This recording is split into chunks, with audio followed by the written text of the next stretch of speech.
want to talk about how to find the percent of change, which would be percent increase or percent decrease in two different amounts. And we'll start with this word problem here. Mr. A went on a road trip during the summer of 2008 with Mr. Listen. When they arrived in Las Vegas, Nevada, the temperature was 114 degrees. After driving for over 4.5 hours, they arrived at the Grand Canyon, and the temperature dropped to 56 degrees. What was the percent decrease of the temperature?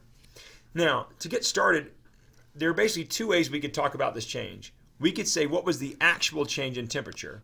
Well, the temperature changed from 114 to 56. So you could just say 114 minus 56, and that would give you 114 minus 56, 58 degrees. So you could say that the temperature dropped 58 degrees. Temperature dropped 58 degrees. However, this says find the percent decrease. Well, the way you find the percent increase or the percent decrease of anything is this. You take the amount of change. Okay, so in this case, the amount of change would be 58 degrees. You say 114 minus 56. You subtract the bigger number minus the small number, and then you divide that by the original amount. Now, when I say the original amount, I mean, what did you start with? If you're increasing or decreasing, it means you start with something and you either increase from that or you decrease from that. In this case, we start with 114 and we wind up with 56, so it's a decrease.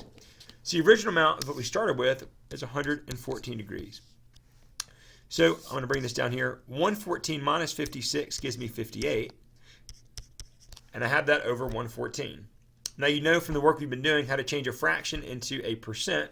You simply divide and slide. So I say 58 divided by 114. I'll pop that in my calculator here. 58 divided by 114. 0.50877. 0.50877. And I want to turn that into a percent. So I slide this twice. That would be 50.9%. If I ask for the nearest whole percent, I would say 51%. Now, since we're talking about increase or decrease, we actually want to say a 51% decrease.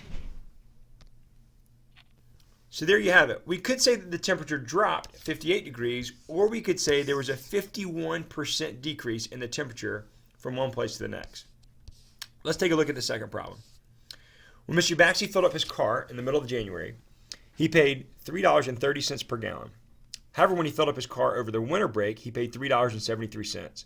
What was the percent increase in gas prices between those two trips to the gas station?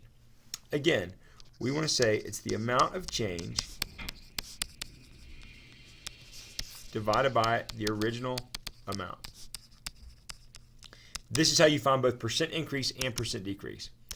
So the amount of change, the nice thing about this is we have no negative numbers. We simply subtract the bigger number minus the smaller number. So we say $3.73 minus $3.30 divided by the original amount. The original amount will be $3.30 because that was the first amount that we talked about, and it changed from that amount. So we say 373 minus 330.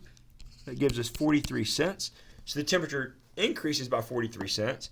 But we want to find the percent increase, so we set up our fraction right here, and we simply turn our fraction into a percent by dividing 43 cents by 330, and wind up with 0.1303. 0.1303 is the decimal. Slide over twice, and you have a 13% increase. So again, we could talk in actual numbers, which would be a 43-cent increase in the price. Or we could actually talk about the percent increase, which says the price increased by 13% from $3.30 a gallon to $3.73 a gallon. Again, we find all of these the same way. Percent of change, increase or decrease, the amount of change divided by the original amount. If you want to see a list of steps right here, subtract the lower number from the higher number. Write a ratio with the original amount in the denominator, that's right here, and change the fraction to a percent by dividing and sliding over. And that's it.